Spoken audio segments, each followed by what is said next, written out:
So, einen wunderguten Abend wünsche ich euch. Willkommen zurück.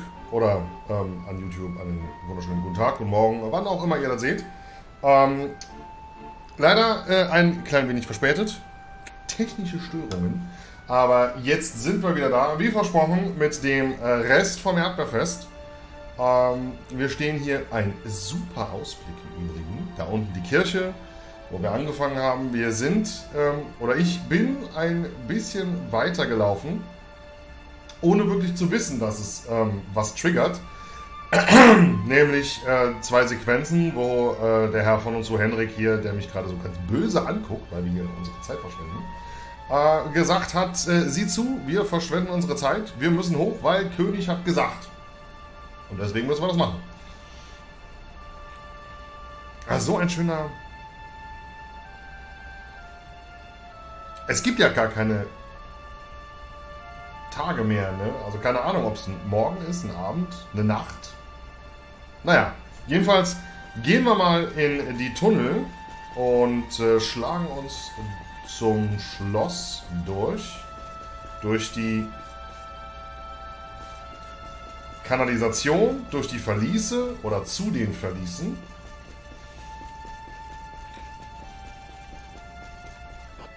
Um dann das Böse aus dem Schloss zu vertreiben.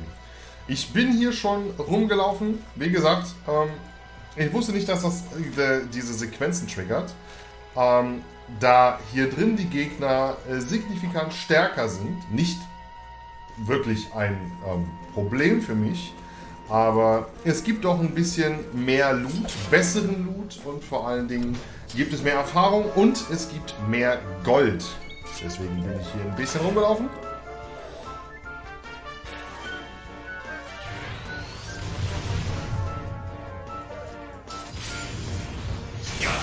Wer weiß, für was wir das Gold noch brauchen werden.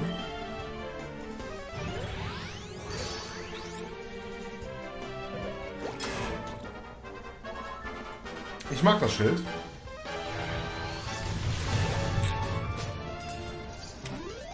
All is well that ends well.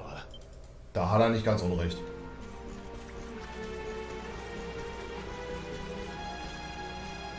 Ach, hier waren wir ja schon drin, genau. Ist da... Ne, ist nicht.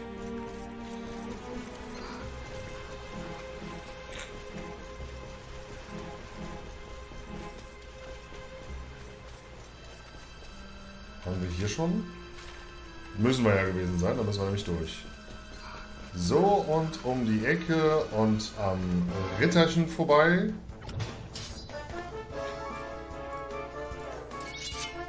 Entweder bin ich dicker, als ich dachte, oder der Ritter war dicker, als ich dachte.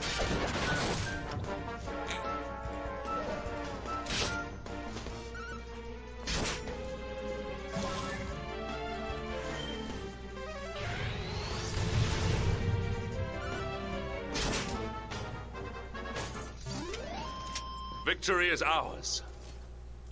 Könnte man so sagen. Lass mich vorbei! Oh.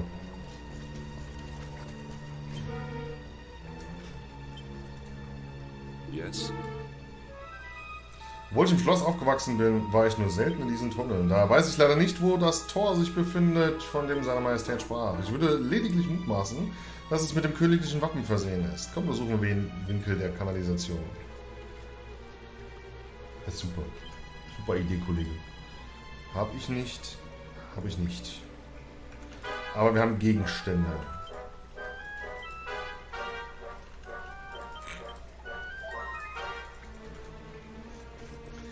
Gegenstände haben wir.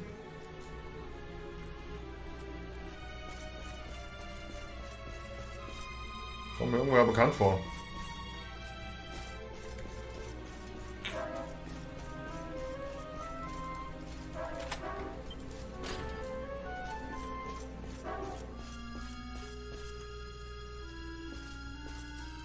Haufen Bilder. Man sollte meinen, der hat das Zeug in der Schatzkammer. Und eine Fresskiste. Wieso schließt man eine Fresskiste weg?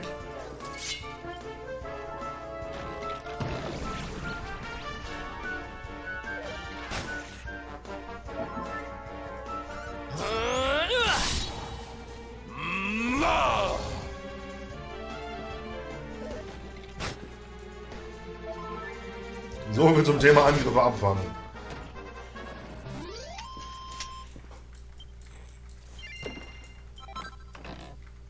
Ein Talentsamen.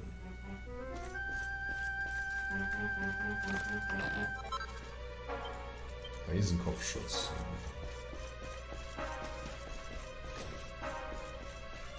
Da hätte man sich auf mehr freuen können. Verließ untere Ebene. Muss ich da runter? Also ich glaube ja, ich muss hoch. Aber ich würde vielleicht mal runter ins Verlies gehen.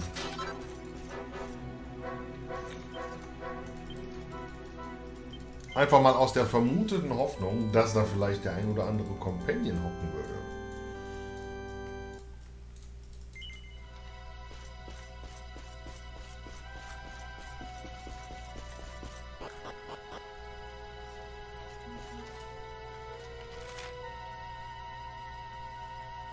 Auf jeden Fall, irgendwas hockt da.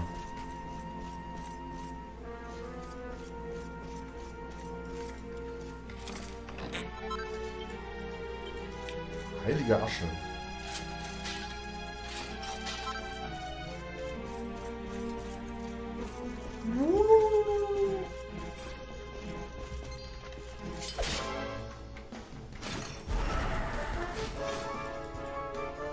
Ach, nein, das ist der Ausgang, den Eric gebuddelt hatte. Da hockt gar keiner, wetten wir?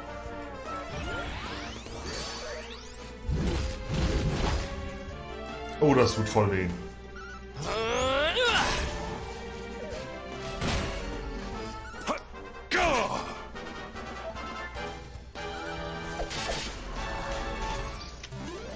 All is well that ends well.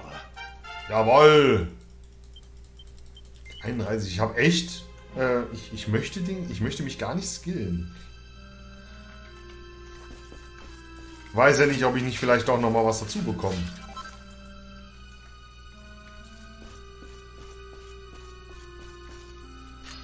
Ich habe einen Kuhfladen gefunden, ernsthaft.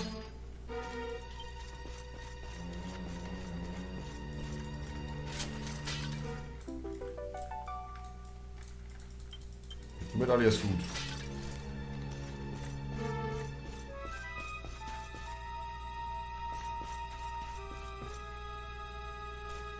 Ja. Zucker, schön, dass du auch wieder mit dabei bist.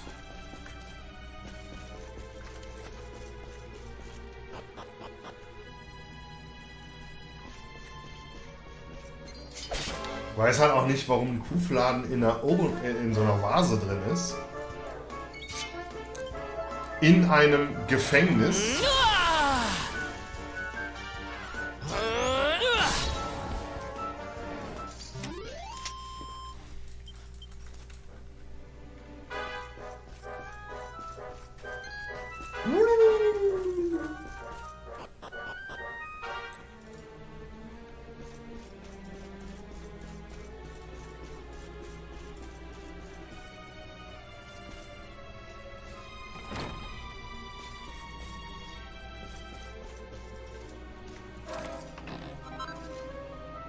Oh, ein Platinschwert.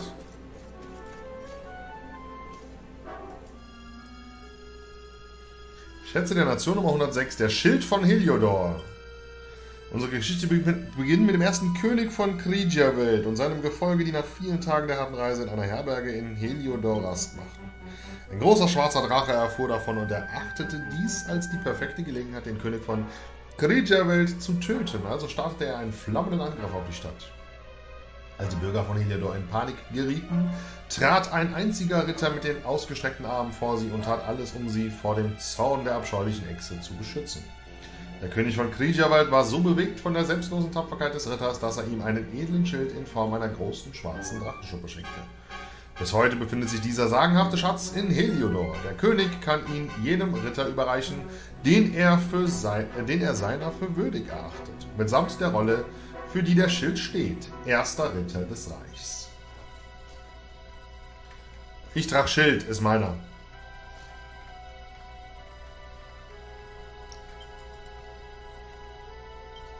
Ich bin noch nicht bereit dazu. Warum? Der Teufel steckt im Detail. Was haben wir? Exorzistenschwert, Dämonenschwert, Dämonenpeitsche, Teufelsschwanz.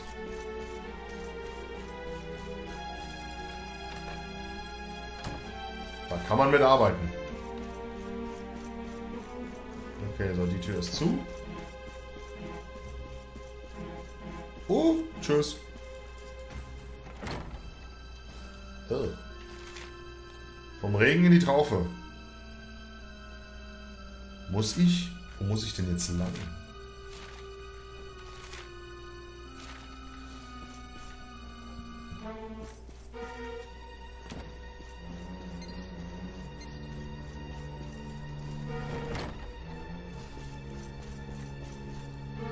Also die Kämpfe hier sind schon ziemlich optional, oder?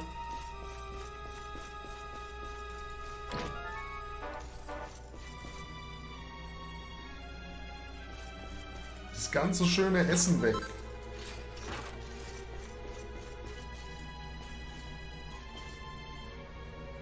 In diesem alten und ziemlich ramponierten Regal ist nicht wirklich... Da ist was Besonderes. Wenn ich hier irgendwas machen kann, dann kann ich hier nachher irgendwas machen. Das ist Geheimgang oder sowas.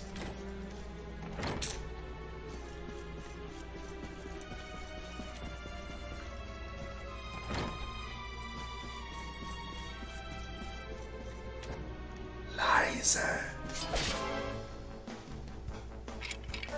Skelettkämpfer. Mit 3 Schwertern und hat trotzdem nichts drauf.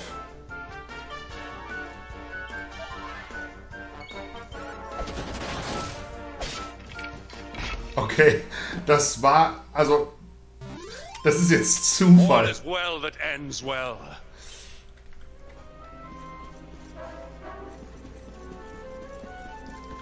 Ich meine, es hat sehr gut unterstrichen, was ich gesagt habe. Aber...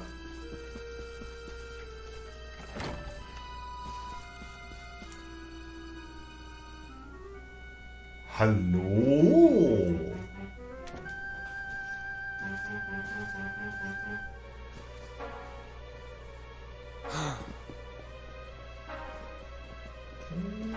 Vorsichtig. Even the great stairway lies in ruins.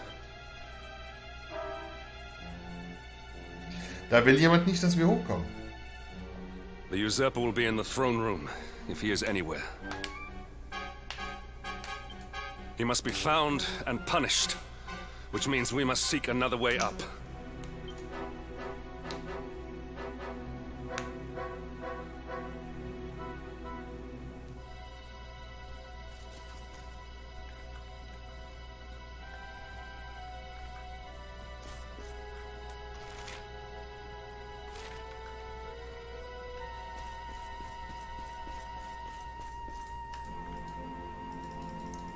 Ich hasse es, wenn ich keinen Angriff machen kann.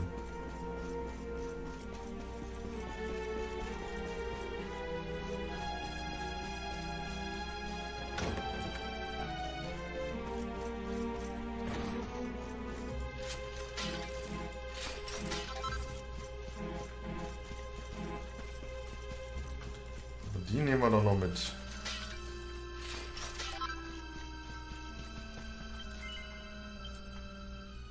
Was sagt ein Yggdrasil? Warte mal, wieso gibt's noch Wurzeln von ihm?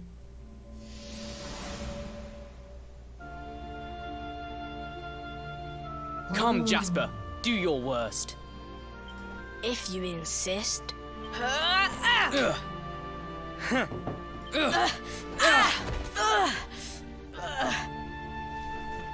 Curse you, Hendrik. Brute strength wins the day again.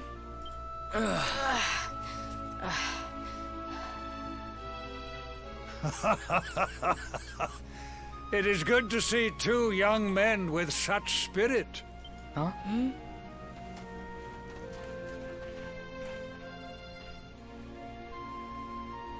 But I order you to cease your horseplay and greet our latest arrival. I present Princess Jade.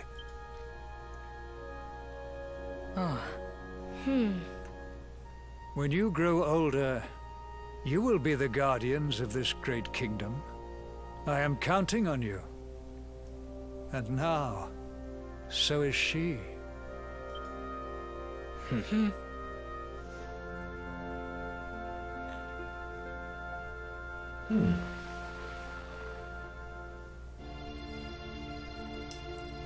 With my might and your wisdom, we will surely be the greatest knights this kingdom has ever seen. Long may we protect the princess and all her people.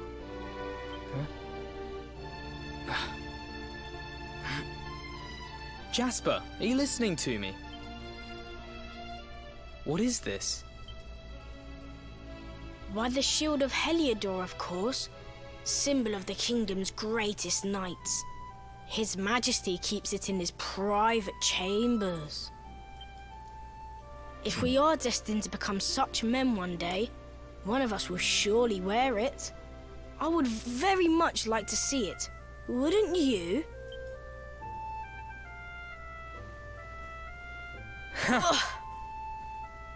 And how do you propose to do that? One cannot simply stroll into the king's chambers uninvited.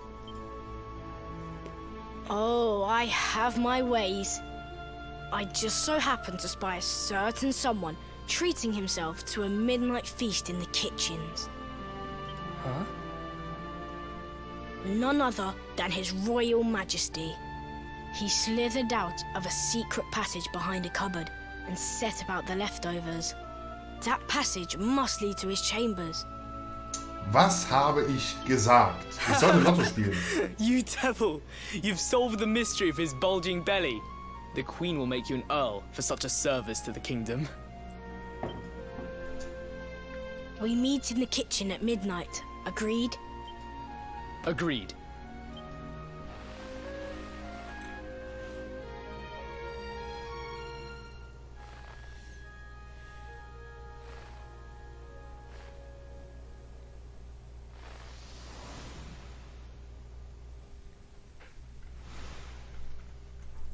Of course. The passage to the king's chambers. But what was that? A vision? A dream? So this is your power, Luminary? You are able to draw on the memories amassed within the world tree to pry into others' pasts. Very impressive. Dieser Typ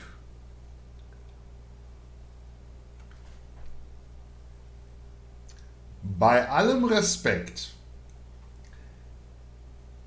der geht mir gerade mehr auf den Sack als der Prinz von Galliopolis. The kitchen is on the north side of the castle, beyond the banqueting hall. Come. Nicht ein Wort des Dankes, des Lobes oder einfach mal ein Okay. Der muss an allem rumnörgeln, was wir machen.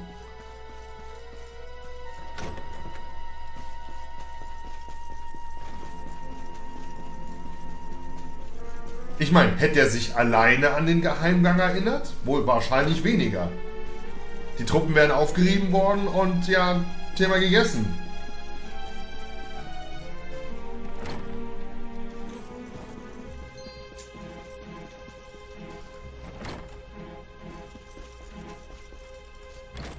Aber nee, der feine Herr muss natürlich noch Witze drüber machen. Oh, das ist die Macht des Luminary. Kannst du voyeurmäßig bei anderen in der Vergangenheit gucken. I did not make it here that night, you know. I was caught trying to slip out of my chambers. The king made me polish all the armor in the castle. Jasper was disgusted with me. We had a furious argument. We had so many in those days. But there was more happiness than strife. Life was simple. We had a purpose. We would have stood together in defense of Heliodor no matter what.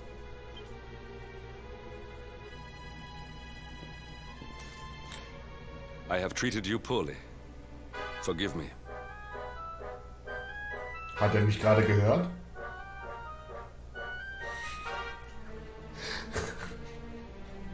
Das wird langsam ein bisschen spooky. Okay. Ah ja, ist ja gut. My loyalties have been tested, but not by you. Whatever lies ahead, we must face it together. Will you stand beside me?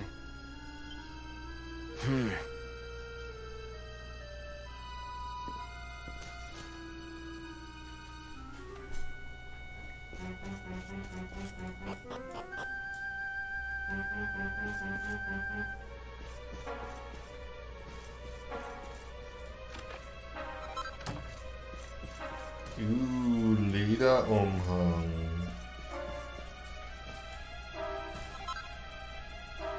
Garderobe des königlichen Geschlechts. Königsaxt, Königsmantel, Königinnenrobe. Hier steht ein riesiges, langweilig aussehendes Buch mit dem Titel Protokoll der 36. jährlichen Konferenz zur Entwicklung Heliodors. Hebt das aus dem Regal und blättert darin.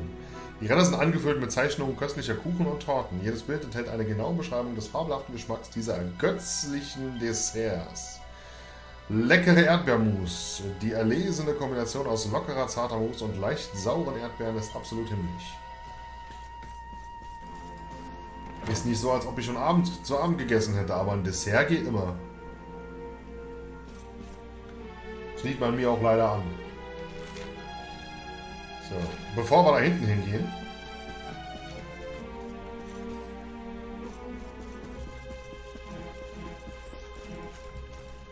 Zimmer checken.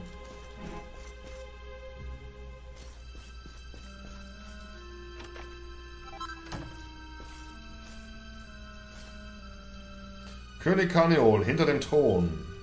Nachdem ich mehrere Generationen seiner Ahnenreihe erlebt habe, kann ich mit Gewissheit sagen, dass König Karneol eine seltene Art von Monarch ist und alle Qualitäten eines wahrhaft großen Anführers besitzt. Vom Volk geliebt und gefürchtet, ist er ihm wie ein Vater, gütig, aber doch streng, hart, aber doch gerecht. Seit den Tagen der großen alten Könige war unsere Nation nicht mehr derartig gesegnet. Obwohl sein Gesicht von den furchtbaren Ereignissen vor einigen Jahren gezeichnet ist, könnte man dies auch als eine gewisse Tiefe empfinden, die ihn nochmals veredelt. Eine derartige Trauer so entschlossen zu überwinden und seine Nation trotzdem tapfer weiter anzuführen, ist ein sicheres Zeichen dafür, dass Karneol ein König sondergleichen ist. Hat er nicht ganz unrecht, wer das geschreibselt hat.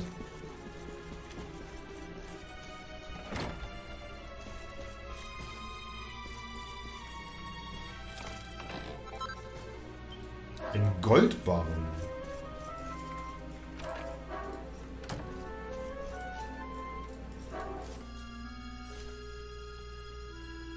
Edrianische Geographie. Unter den vielen großen und kleinen Nationen Erdrias stehen in den Augen der Welt die sogenannten großen Fünf über allen anderen. Das uralte Eschenburg, das standhafte und felsige Heliodor, Gallopolis mit seinen edlen Wüstenrittern, Firnland mit den schneebedeckten Türmen und schließlich das von Blumen übersäte Kriegerwelt. Diese 5 Nationen sind die Lotsen der Welt. Im Abstand weniger Jahre treffen sie sich auf einer großen Konferenz namens Konvent der Könige, um Erdria in eine für alle angemessene Richtung zu steuern. So.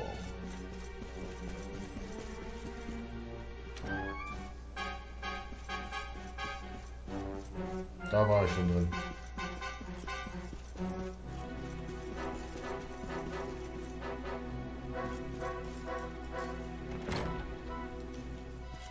Achso, da kamen wir her.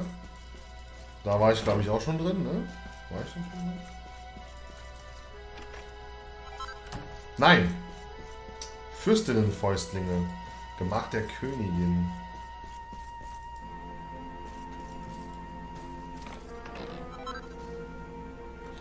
Kleine Lebensretter.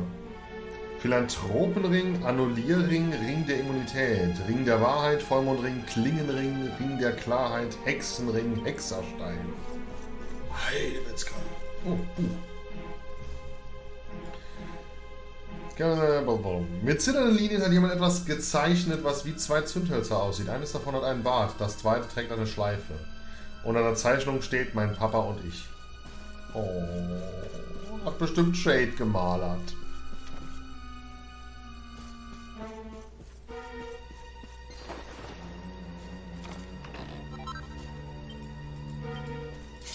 Angenehm, dass sie wartet. Eiserne Lady. Die habe ich anders in Erinnerung.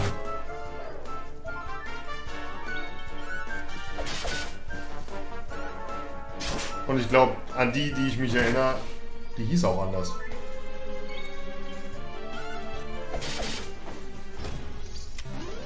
Our triumph was never in doubt.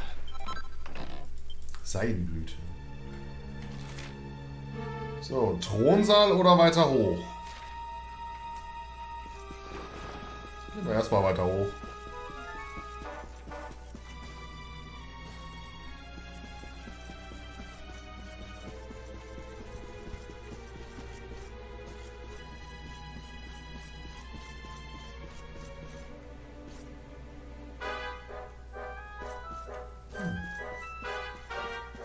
Schnecke, du stehst mir im Weg.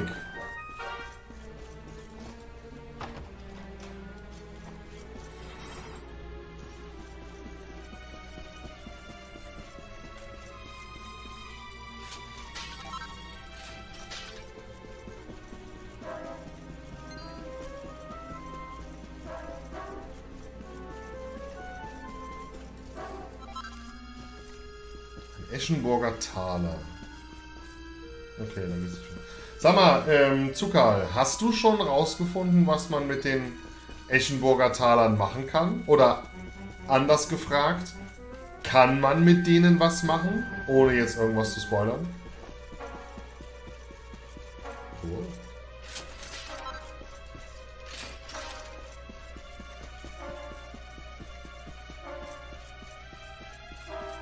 Die sind zum Verkaufen? Okay.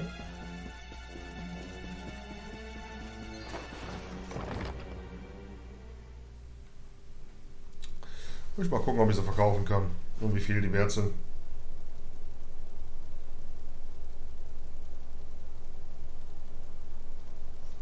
Es würde mich nicht wundern, wenn das Wandgemälde wieder... Oh.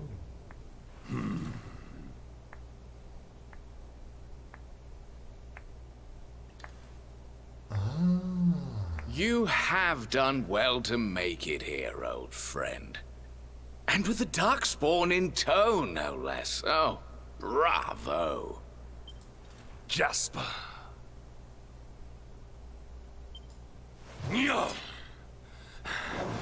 Yeah. Typ. Temper, temper? Brute force may have won the day once upon a time, but things are very different now. Yeah.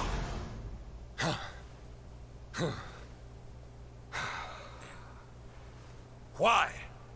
Why did you give yourself to the darkness? What of our pact? We swore fealty to Heliodor. We promised to protect the kingdom, together! Why? You, of all people, ask me why? Does something amuse you, traitor? It is I who must ask you why, surely.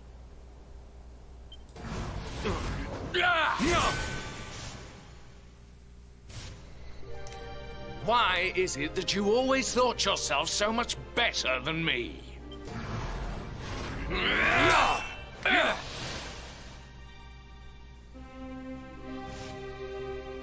Why was it always you who was given the golden opportunities? Why was it always you who got just what you wanted? Why? Tell me why!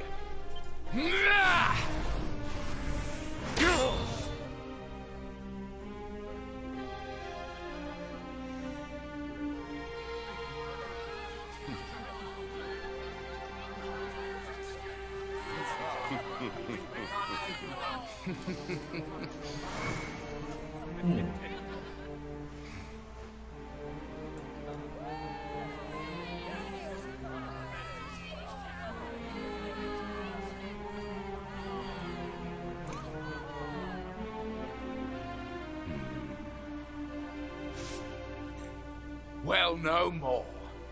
I will be second best no longer. I know the truth now. Love, dreams, light, friendship, all these count for naught. Grüß dich, Aquila. Ja, auf eine gewisse Weise hat er recht. Aber das ist kein Grund, hier ein ganzes Königreich zu verraten. All that matters is power. And the only power that matters is that of the darkness.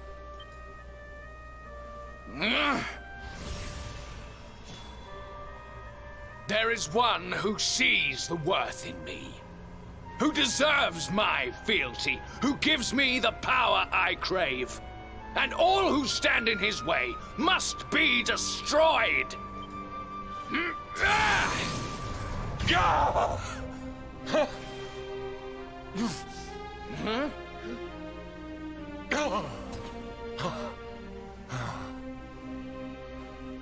I lost my hometown, my family, my friends, all to the dark power that you serve. I lost my faith, my purpose. Though some called me hero, I believed I was a fraud, and that I was powerless to protect them. But I can protect them. I must. And there is one I must protect above all others. Der ist auch eine Drama Queen.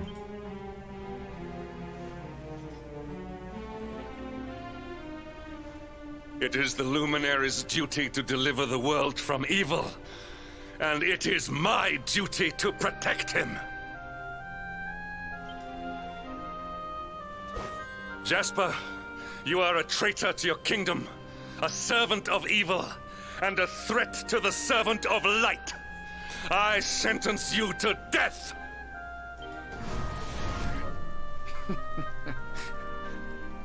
Really, old friend? Forgive me if I do not begin quaking just yet. Now let us end this farce.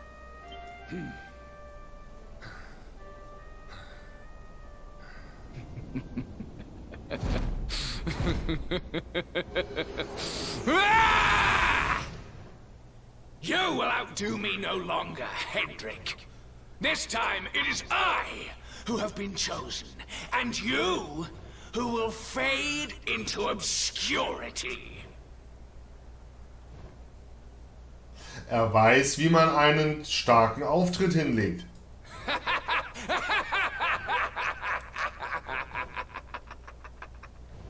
Effektvoll inszeniert. Jasper.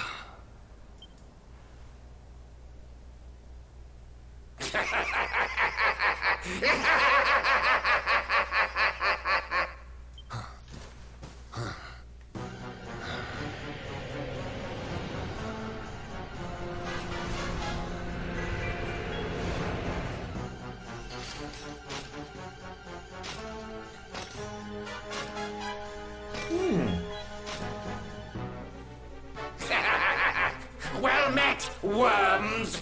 I am Tyrion, servant of the Lord of Shadows and proud bearer of the title of Spectral Sentinel. You would return the world to brightness? Fools! Wretches! The time of light is no more! The age of darkness looms!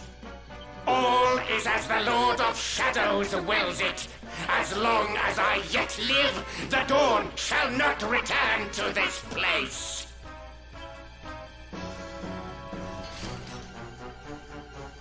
Now, step forward, friends. Eternal night awaits!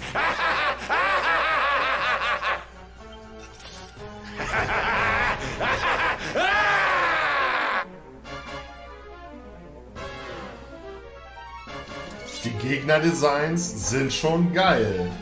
Also, die sehen alle sehr interessant aus. Was habe ich denn hier? Falkenhieb, Heilungshieb, Metallhieb, Drachenhieb, Flammenhieb. Flammenhieb. 79.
Dreimal darf ich raten. Genau.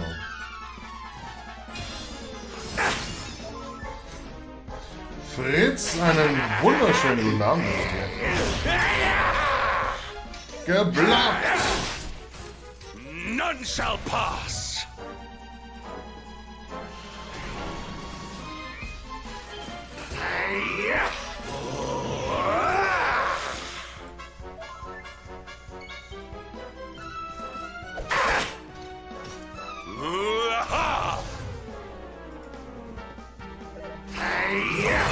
Mir geht's ganz gut, danke der Nachfrage.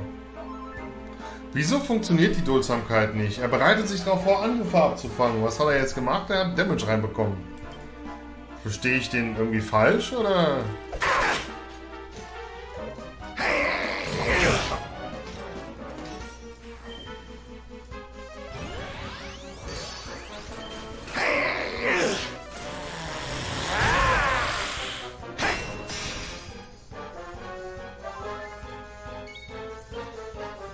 Gib mir mal Krach.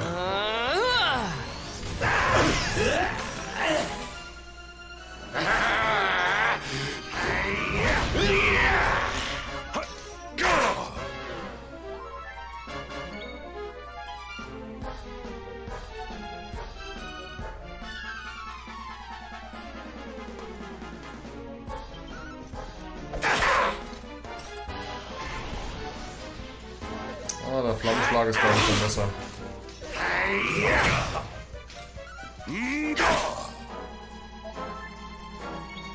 Eine Heilung können wir mal reindrücken.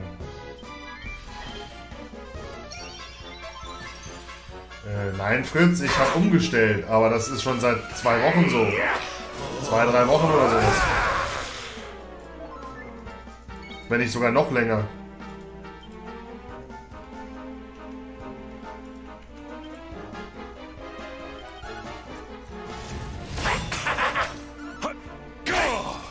Ja. Gut, gibt's wieder Krach.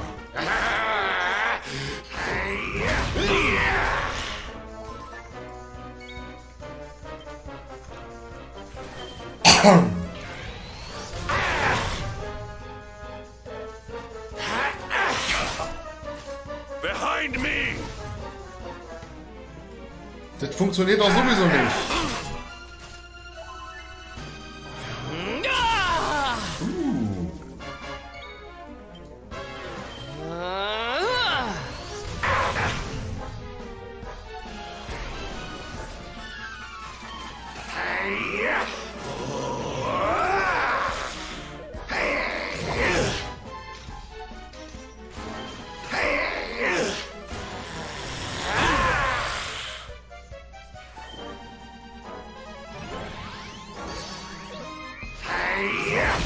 Ja, so lange ist es schon her, Fritz.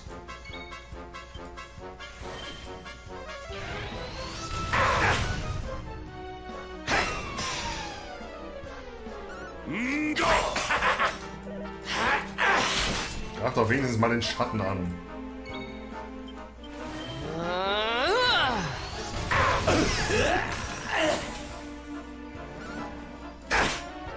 Schatten sagt Tschüss.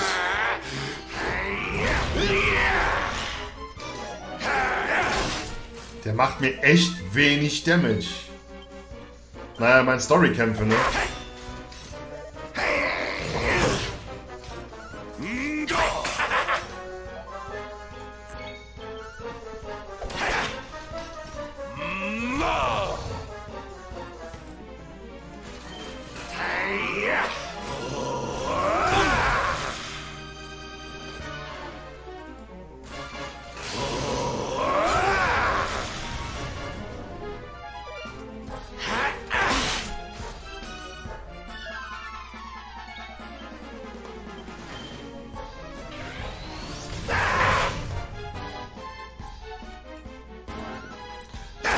Also ich wüsste jetzt nicht, wie ich an dem Punkt der Geschichte nicht alleine sein soll.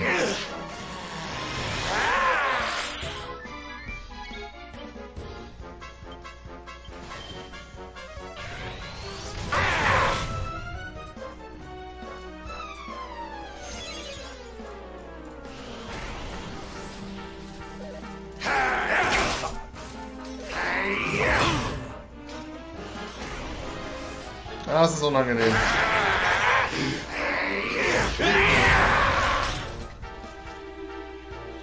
Das ist schon bösartiger.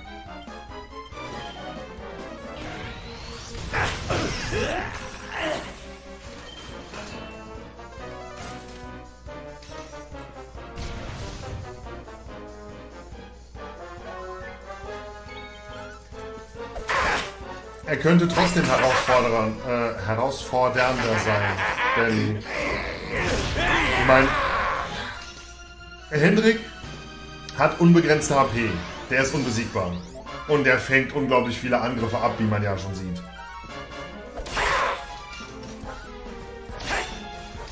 Der heilt mich, der gibt mir Mana wieder.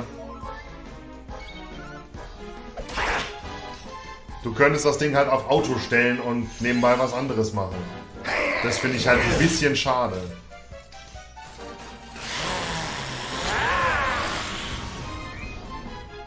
Verstehst du, worauf ich hinaus will, zu Karl?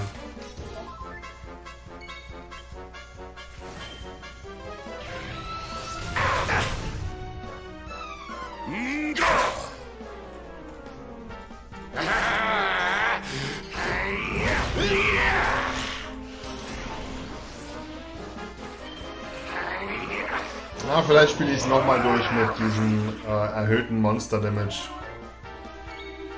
Habe ja leider nicht geschnallt, dass man da irgendwie Sachen einstellen kann. Behind me!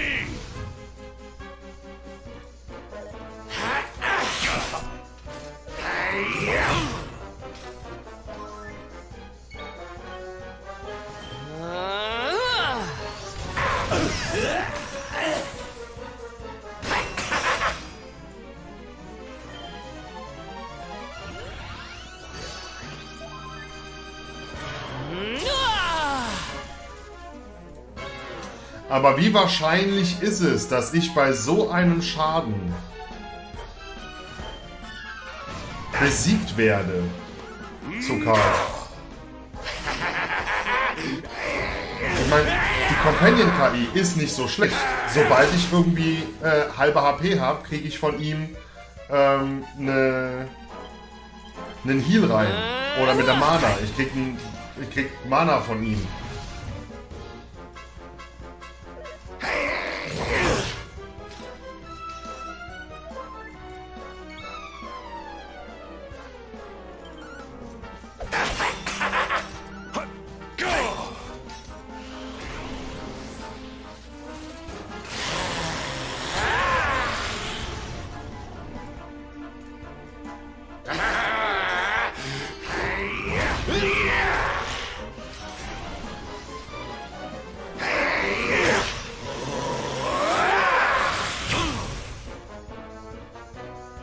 Okay, das könnte wirklich noch Schwierigkeiten bereiten.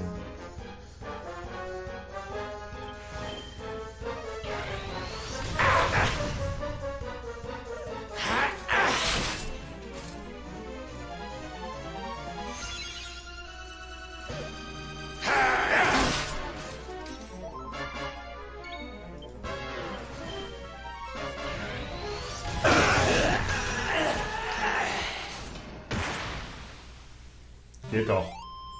Sie wollen halt diesen Kampf einfacher gestalten, damit es auch wirklich jeder schafft, gerade weil man ja alleine ist. Aber das ist ja generell bei jedem Solo-Kampf so. Es ist ja nicht der einzige, den du hast. Das ist mir halt aufgefallen. Und hier ist es wirklich... Ich weiß nicht, wie es nachher mit den schwereren Monstern ist. Vielleicht ist es da relativ schwierig, je nachdem. Aber hier muss man halt wirklich, weil man alleine ist, sehr, sehr wenig machen.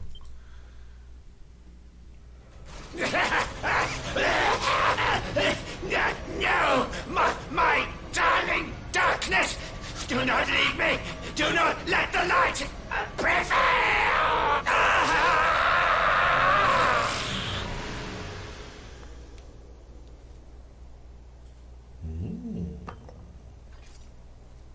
Ob der Dunkelheit. Ah, die purpurne Kugel. Okay.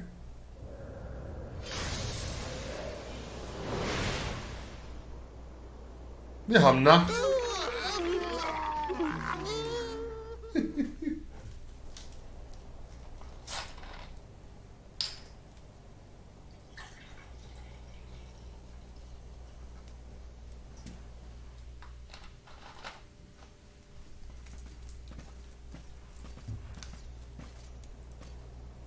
Obsidian. Thank the heavens I have one truly faithful friend.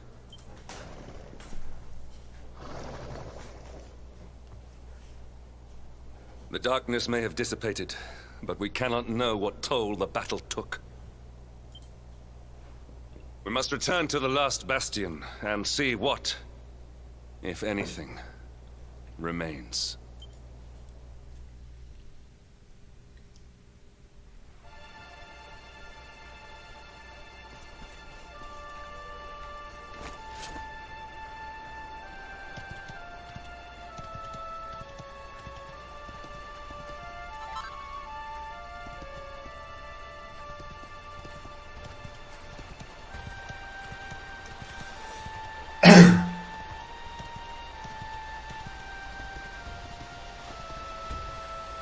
Na komm.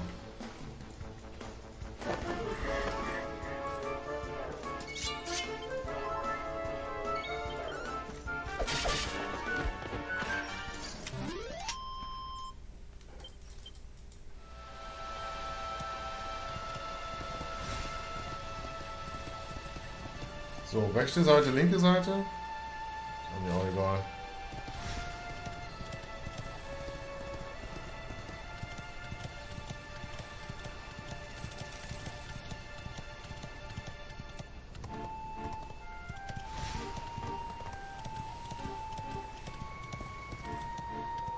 Ich glaube, die hatten wir auch besiegt.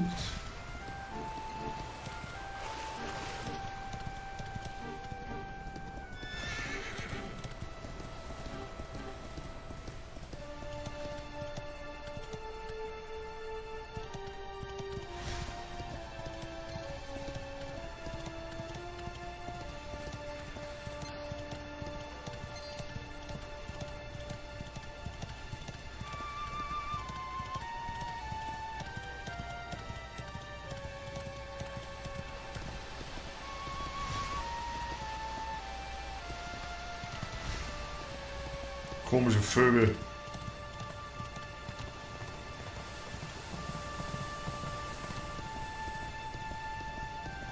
Sieht doch ganz gut aus da oben. Palisade steht.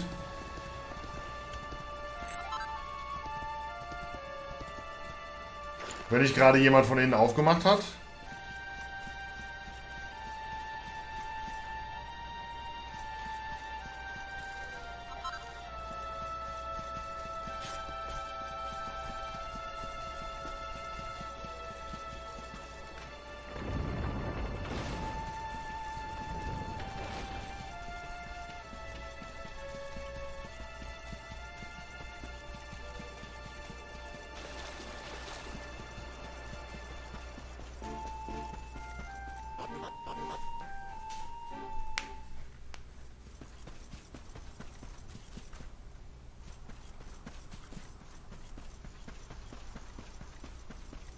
Oh, lass mich raten. Wer war hier gewesen? Oh.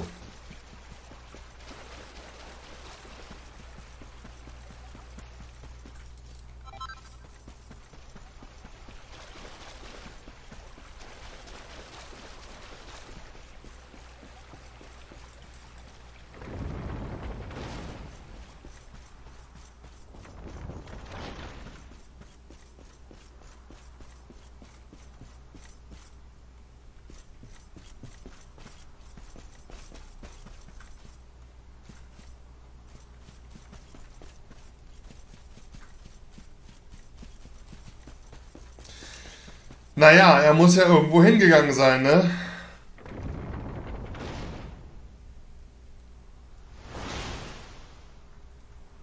Someone! Anyone! Your Majesty?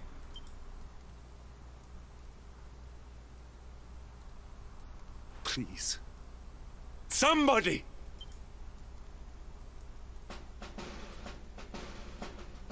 Wait.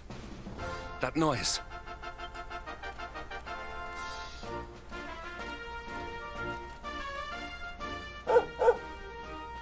Der Hund hat überlebt. Alles in Ordnung.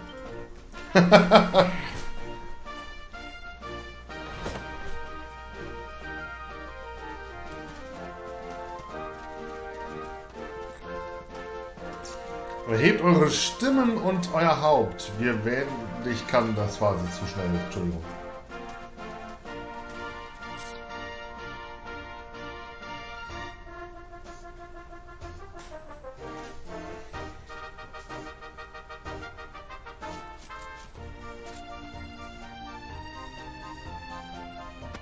You did it, Hendrik. You saved us all. Hallo, ich war auch noch da.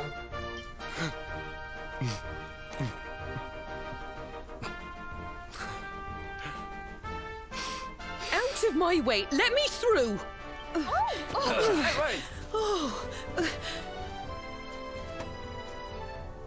Let me look at you in the daylight at last. Oh, yes! My handsome little soldier. My hero. Just look at you. Oh. You set aside your differences with Hendrik, with me, and fought to bring back the light. We are forever in your debt. The world is still in a desperate state. But now we have something. We have hope. We have the Luminary. May you banish the darkness once and for all. Hendrik, my ever-faithful knight. Today's victory is as much yours as anyone's. Your strength, too, will be needed in the struggle to free the world from evil. You know what you must do. The people of the last bastion will learn to make do without you, as I hope will I. So please, do not hesitate. Do what you know you must.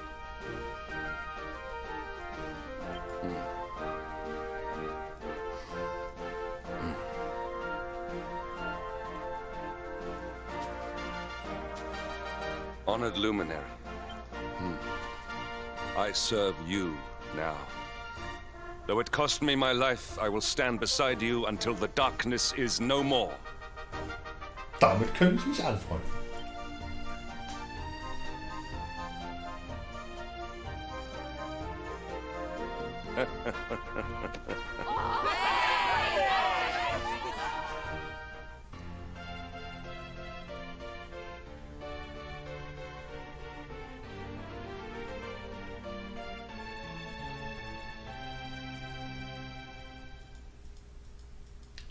So, dann kriegst du... Dawn breaks in Heliodor. The first victory in the fight against the darkness is ours.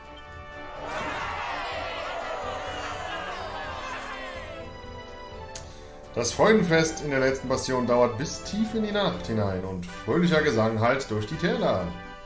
Schließlich bricht ein neuer Tag an. Kann vorkommen.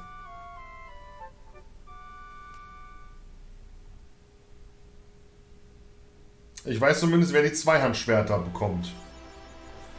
Beschütze der Bastion dafür, dass du die schwarzen Wolken über Heliodor verjagt und somit den Bewohnern der letzten Bastion das Licht zurückgebracht hast. Hi, Omi.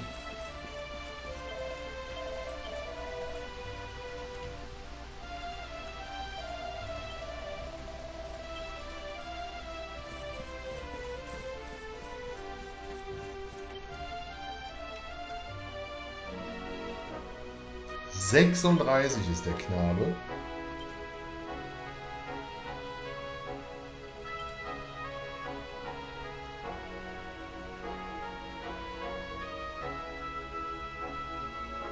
Heliodor-Schwert.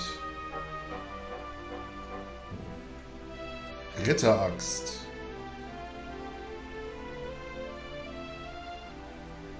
Der Dämonentöter ist genauso stark wie Hendricks Bihänder.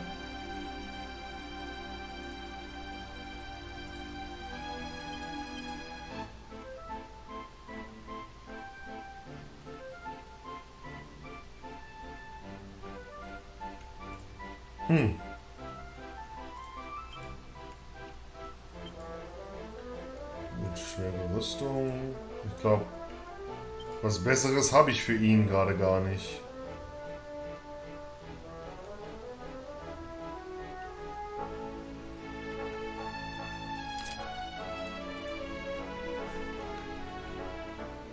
So, was kann der denn?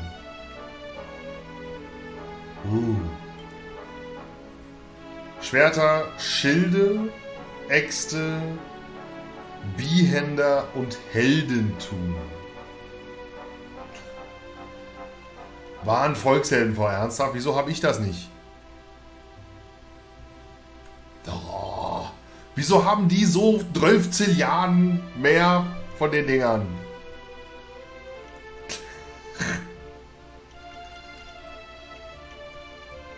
Bihänderblock, prachtvolle Parade, Blockchance mit Schilden. Wieso hat der Blockchance mit Schilden drin? Ich glaube, ich skill den neu. An der Statue oder sowas.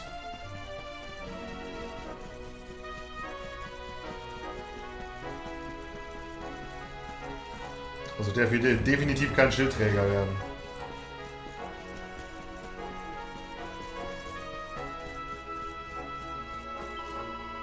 Der König will dich wohl dringend sehen. Er möchte, dass du ihn sofort in seinem Zelt aufsuchst. Vielleicht lässt er dich ja wieder einsperren. Boah, was ein Bitch-Move, Mädel. Was ein Bitch-Move.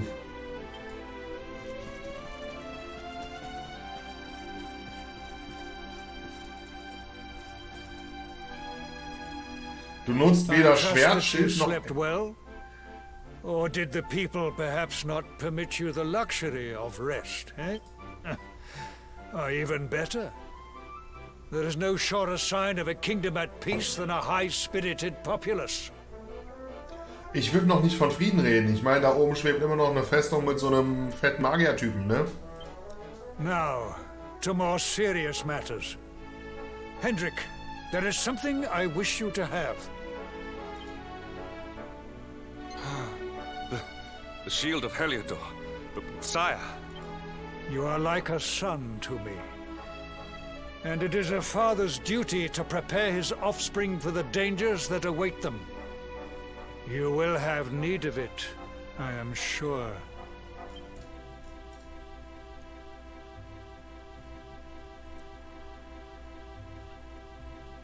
You wear it well. The shield has always been the mark of our mightiest knights. There can be none mightier than the Luminary's own guardian. You have no complaints, I trust. No, my liege. I understand that you had hoped for the World Tree to guide you on your quest. Alas, it is no more. But all hope is not lost. Your father once told me that Yggdrasil was not the only sacred place in Adria. He spoke of another, a holy mountain in the south known as Pang Lai. Der Grimmalaya.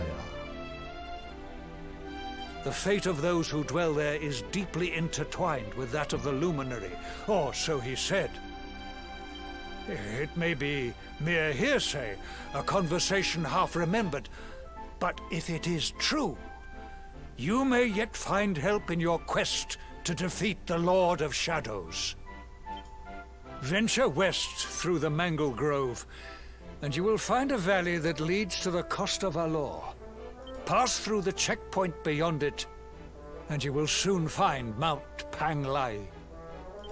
It is not a road I have traveled myself. Be prepared, and may your journey be a safe one. Vielleicht mache ich aus ihm... Ich wette, ich kann den Schild nicht anlegen.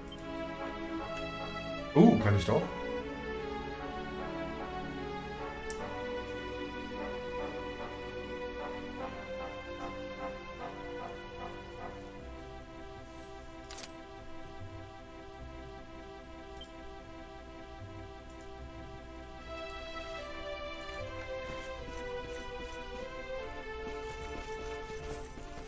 Die Schwert- und Schildkombi gefällt mir eigentlich ziemlich gut.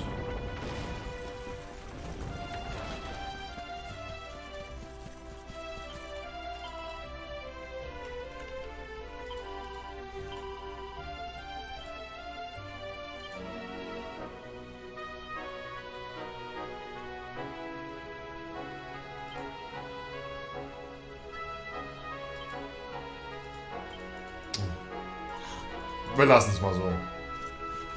Für die 5 Minuten reicht's.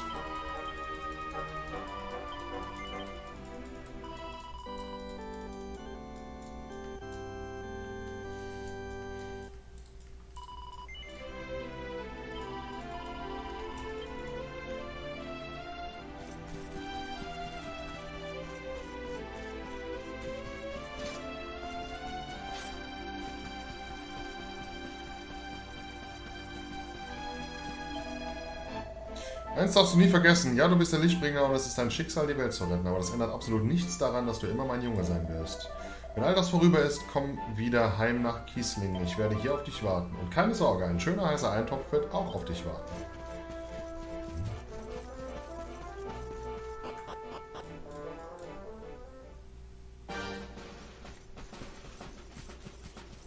Da hätte ich auch mal wieder Lust drauf, so ein schöner Gemüseeintopf mit Kartoffeln.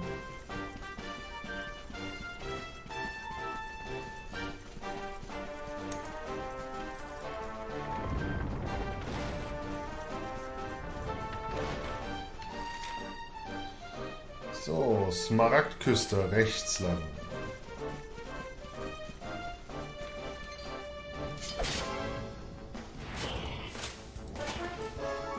Ein Flammenwerfer.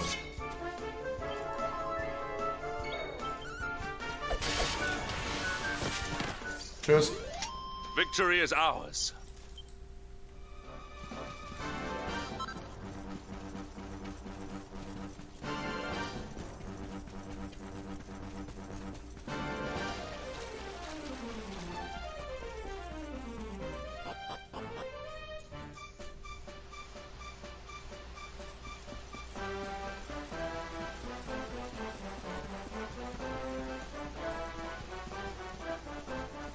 Aber was hast du denn aus Henrik gemacht, wenn du keine der Waffen mit ihm benutzt? Ich meine, er ist doch kein Caster.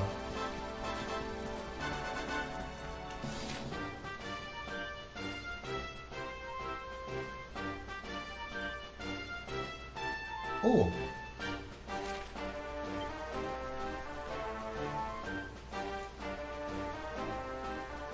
Naja, der Behänder ist ein Schwert.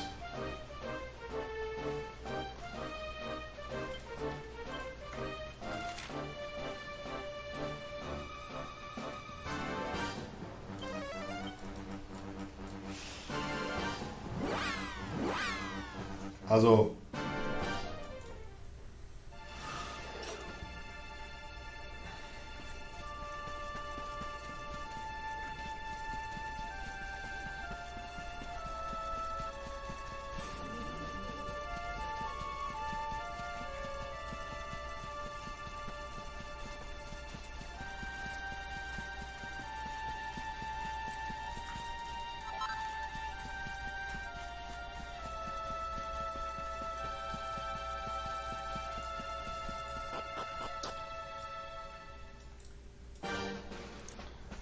Das ist aber, also, das finde ich, schön, dass du es ansprichst, das finde ich ein Fehler vom Spiel.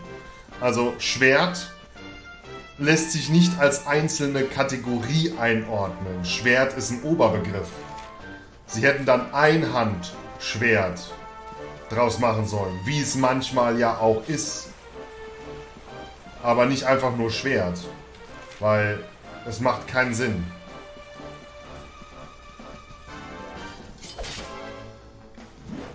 Weil ein Einhandschwert ist ein Schwert, ein Zweihandschwert ist auch ein Schwert und ein Bihänder, der ja die Mischung oder das Zwischending zwischen Einhänder und Zweihänder ist, das ist ja auch ein Schwert. Das ist ja keine Keule.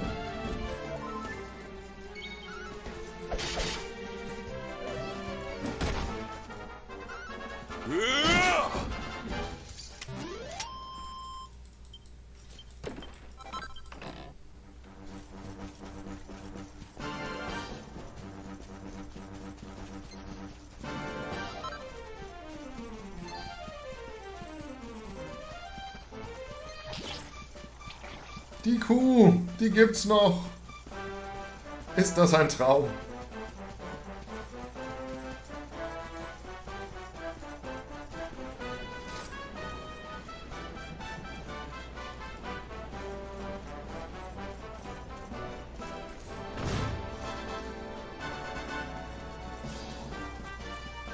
Ja, die Wetterkuh.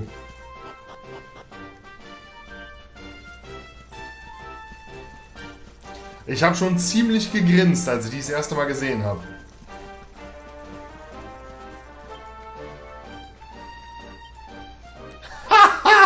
Sehr gut. Keiner versucht das Schild zu lesen, aber steht auf der falschen Seite. Geil.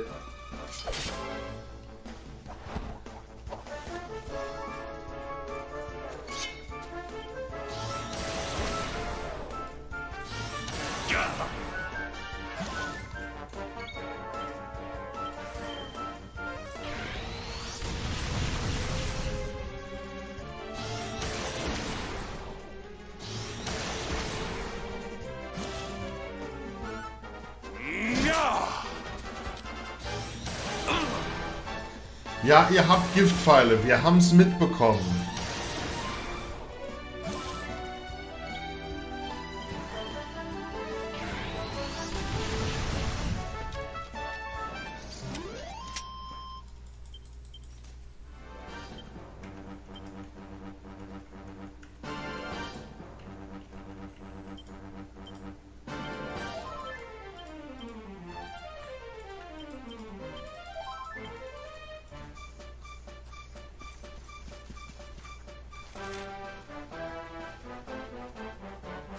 Himalaya, Champs Sauvage, Puerto Valor.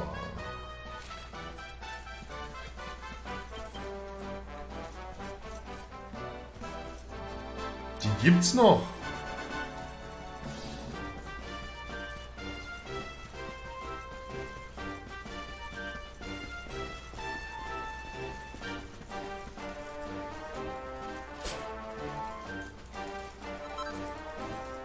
Gehen wir doch gleich mal gucken, ob es das Casino noch gibt.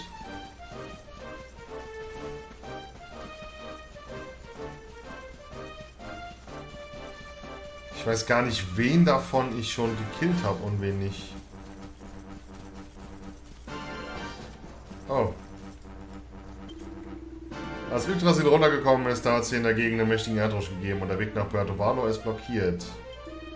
Ich habe gehört, man kann jetzt durch das Tal auf der Westseite der Champs Sauvage durch. Wenn ihr nach Puerto Valor wollt, müsst ihr Richtung Osten latschen, die Küste entlang und dann nach Westen über die Hügel rüber.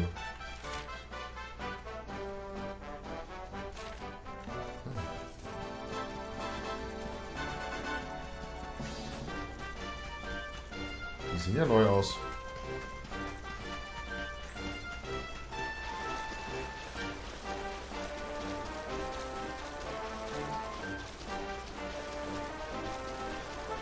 Hi, Großer. Tschüss, Großer.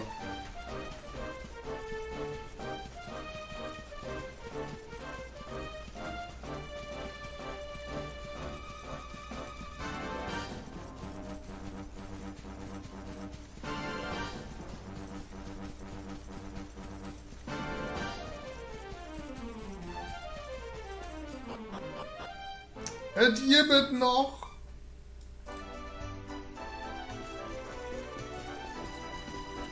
Ist das ein Traum oder ist es ein Traum?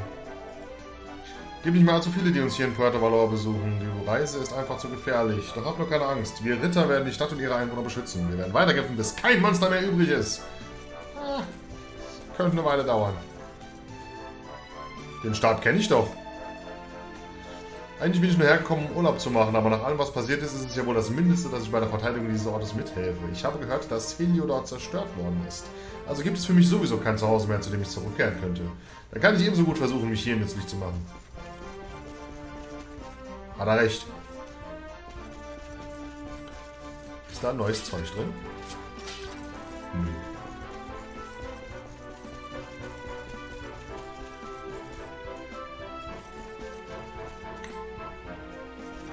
Gibt's hier neue Sachen?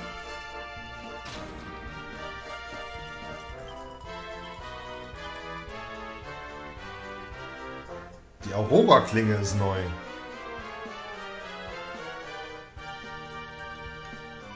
Ja, es gibt neue Sachen.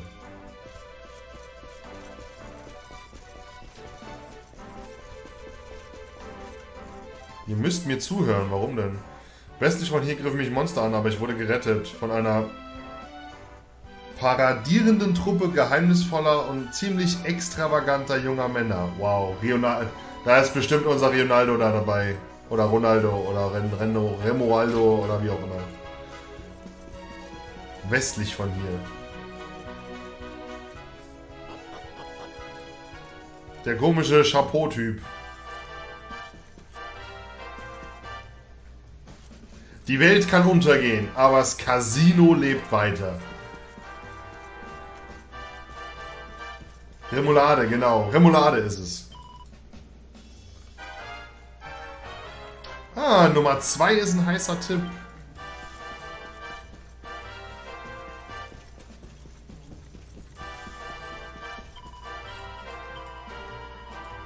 $20.000 Jetons habe ich. Jetzt haben wir hier neues Zeug. Flüssigmetallhelm. Metallschleimschwert. Göttertrank. Falters Erscheinung.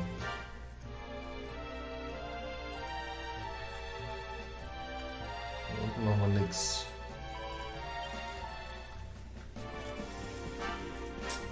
Also muss ich später hier unbedingt wieder ein bisschen spielen.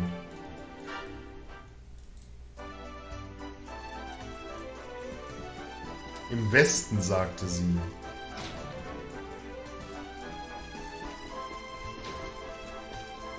Wobei ich nicht weiß, ob ich den wieder dabei haben will. Er ist schon cool, also kann man sagen.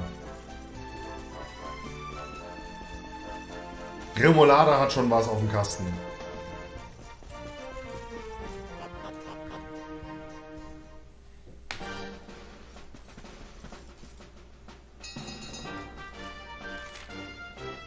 Im Westen. Hier gibt es keinen Westen.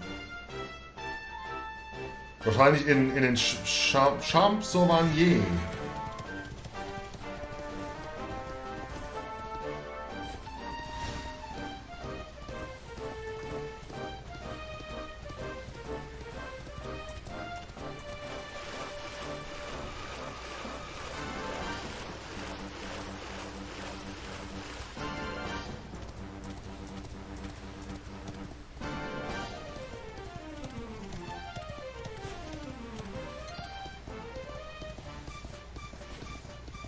Da muss ich ja sowieso hin.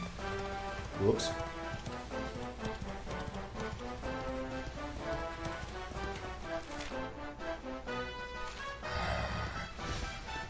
Wegen den Medaillen.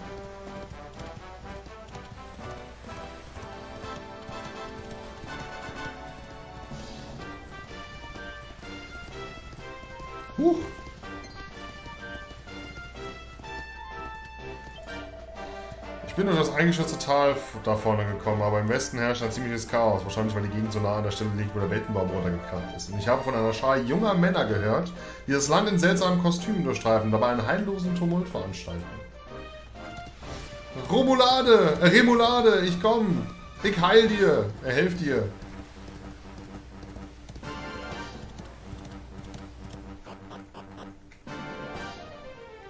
Von dir aus könnte der Typ gar nicht im Team sein. Ja, aber er hört ja, also der gehört ja dazu. Hallo.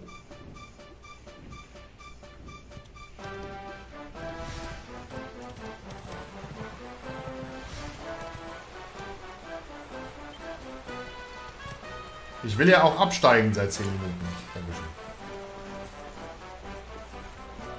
Achso.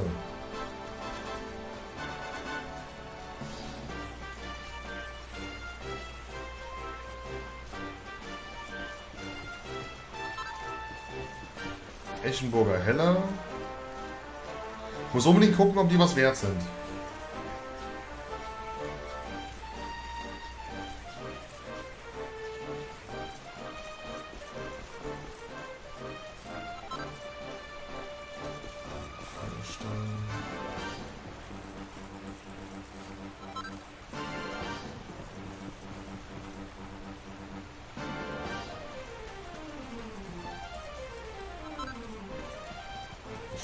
Glimmergras.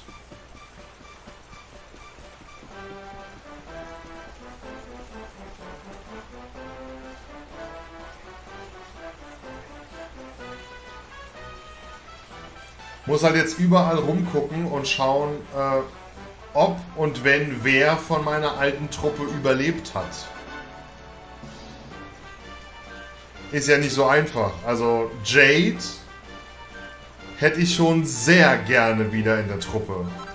Nicht wegen den Klamotten.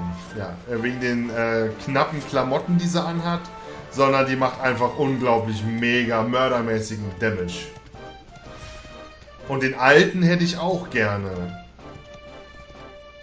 wieder dabei. Das war ein richtig geiler Mage. Aber ich habe so die Befürchtung, dass der nicht mehr dabei sein wird. Veronica, ja. Ja, auf jeden Fall. Veronica.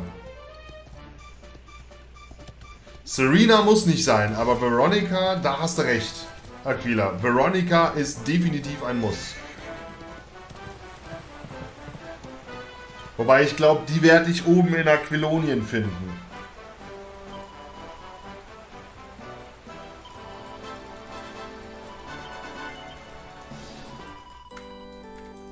Und da muss ich mich auch erstmal wieder hochkloppen.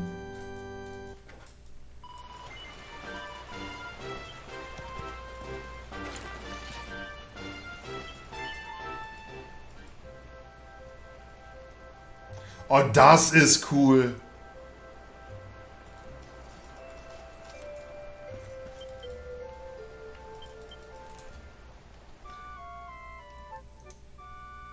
Dass er da jetzt so eine Übungsgruppe hat.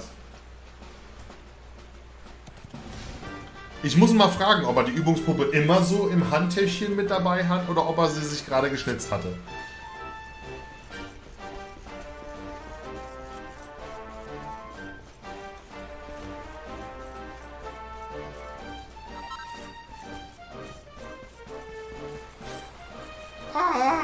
Ich will da... Achso, da kommst du hinten. Ja, stimmt. Wie sieht's denn hier aus? Costa Valor, Akademie de Gedönse, Mandala. Da unten war eine... Warte mal. Da komme ich so nicht... Ja, ich weiß, da ist eine Treppe und da kommst du mit dem Ding nicht lang. Südlich von Mandala war eine Höhle. Mit so gar nichts drin. Ist jetzt ja nicht so üblich.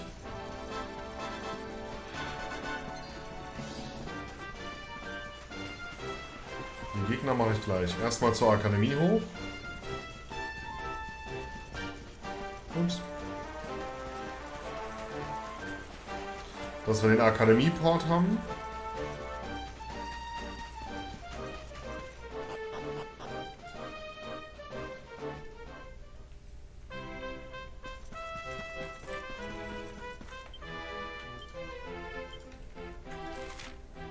Super.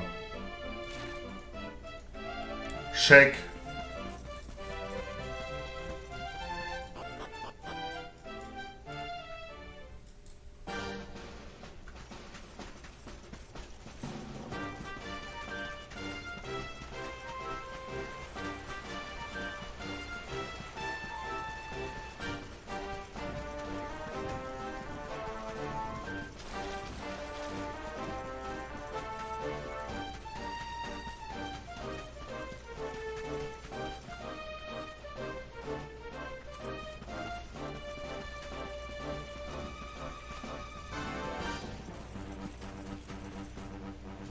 Die da hinten sind mir irgendwie noch gar nicht aufgefallen.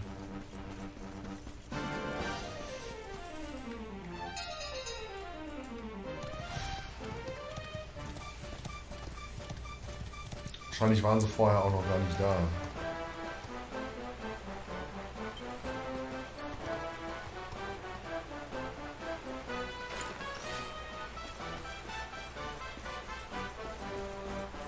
Ah, deswegen. Ja, ne, die sind auch neu. Ich habe mich schon ein bisschen gewundert.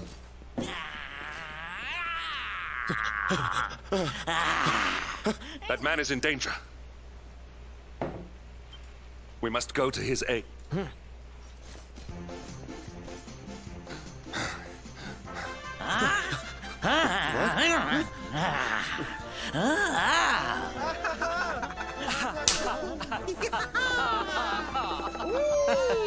Alter. Oh, no, you don't, honey. Not unless you want to carry those clothes home in a bag. Ich möchte einen frühen Spielstand laden.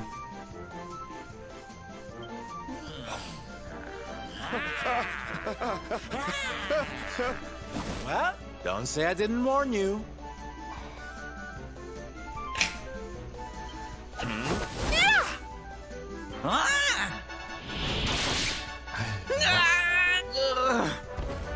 Was haben die geraucht? Sylvando, darling, you were fabulous. So fierce. Fierce doesn't even begin to describe it. You were ferocious. Oh, wie die tanzen.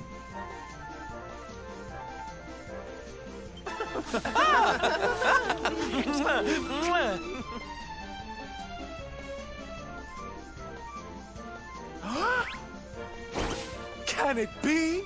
Can it truly, truly be? Das Frauenkostüm ist ja noch nicht mal so schlimm. Aber guck dir mal das Ding da hinten dran an. Oh, nee, echt jetzt?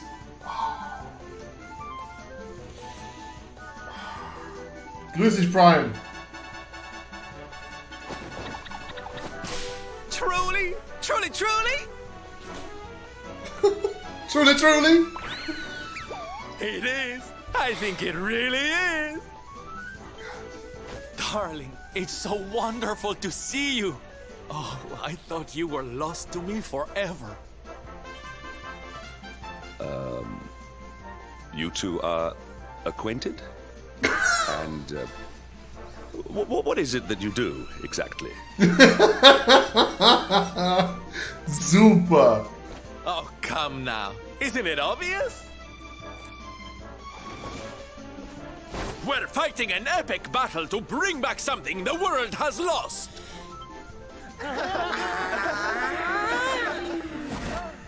It's Smile!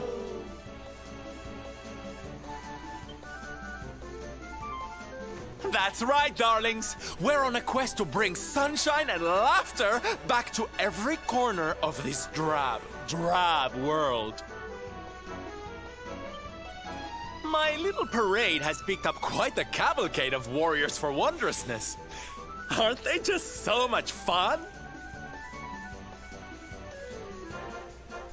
Ich wüsste nicht, wie man das toppen kann, Prime.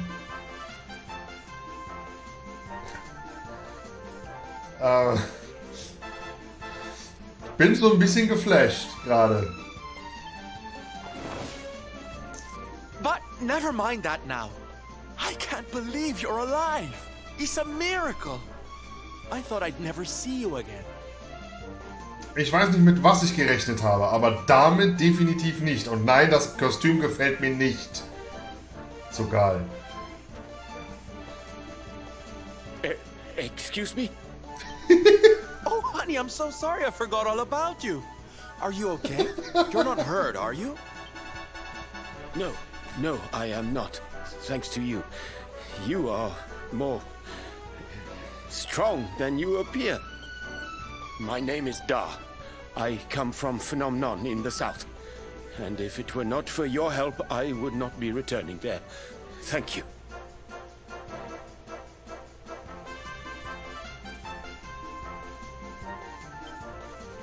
you're heading home. Then we better go with you. Can't have you getting attacked again now, can we, Listen, darling, you and me have got a lot to talk about. So what do you say you join the parade for a little while, huh? Come on. You know you want to. Oh, did he really just... So cold. But you don't need to be shy, darling. I know you're just itching to join me and the boys, really. Okay, time for you to take your first steps as a soldier of the Smile-Spreading Special Forces. Here, put these on. Nein. Ich hasse dieses Spiel. You look even more adorable than I thought you would. So proud. All right, boys. Let's make our newest recruit feel right at home. He's an old friend of mine after all. So kann ich mich doch nicht sehen lassen. Alter. Yeah! Lead on, darling!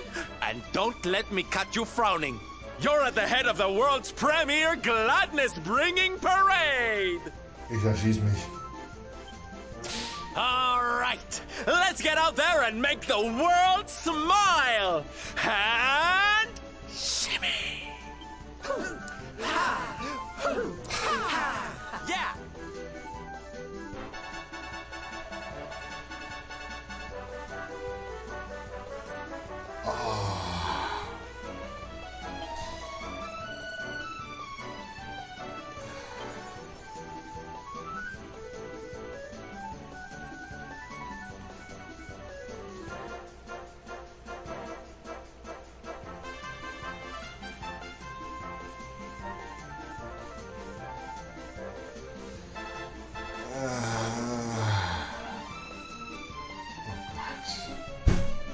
Ist das dein Ernst? Ich kann das kann ich auf YouTube hochladen. Ernsthaft?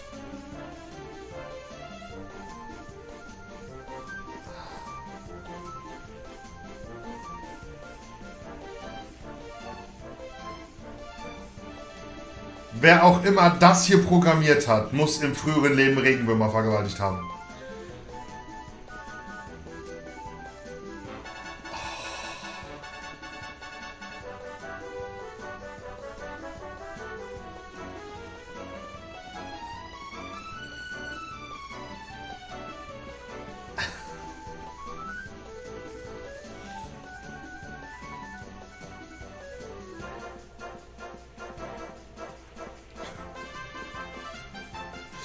Das ist nicht witzig, Prime.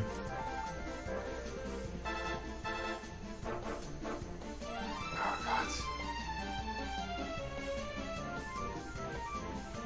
Ich kann doch nicht mal schneller laufen.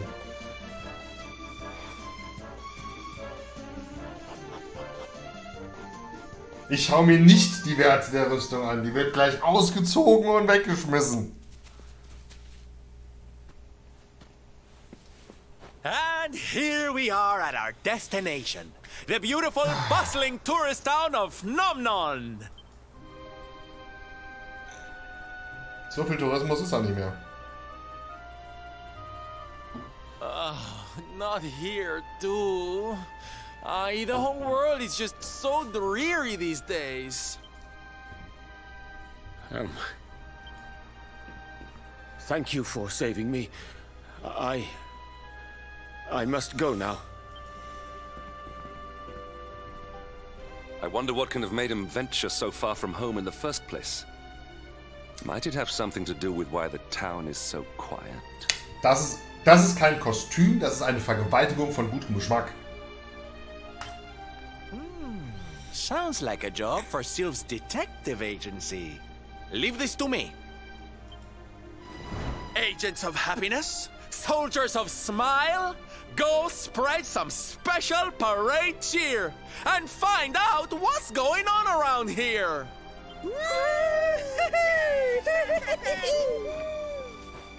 Let's go to work.